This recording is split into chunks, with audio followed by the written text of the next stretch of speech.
بسم اللہ الرحمن الرحیم۔ ہر ایک سے رب کلام فرمائے گا۔ رسول اللہ صلی اللہ علیہ وسلم نے فرمایا، تم میں سے ہر ایک کے ساتھ اس کا رب کلام فرمائے گا۔ اس کے اور اس کے بندے کے درمیان کوئی ترجمان نہ ہوگا، نہ کوئی حجاب ہوگا جو اسے چھپا سکے۔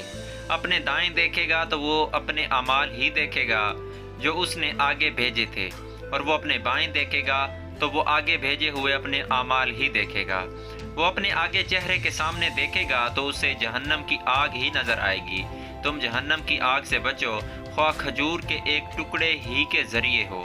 دوستوں، امید کرتا ہوں اس ویڈیو سے آپ نے بہت کچھ سیکھا ہوگا اور آپ کو ویڈیو اچھی لگی ہوگی۔ اگر ویڈیو اچھی لگی ہے تو اس ویڈیو کو ثواب کی نیت سے اس حدیث کو آگے لازمی شیئر کریں تاکہ صدقہ جاریہ رہے، اور اس ویڈیو کو لازمی لائک کر دیا کریں۔ آپ کی محبت کا، آپ کی سپورٹ کا بے حد شکریہ۔ ملتے ہیں ایک نئی ویڈیو کے ساتھ، مجھے اجازت دیں۔ اللہ حافظ۔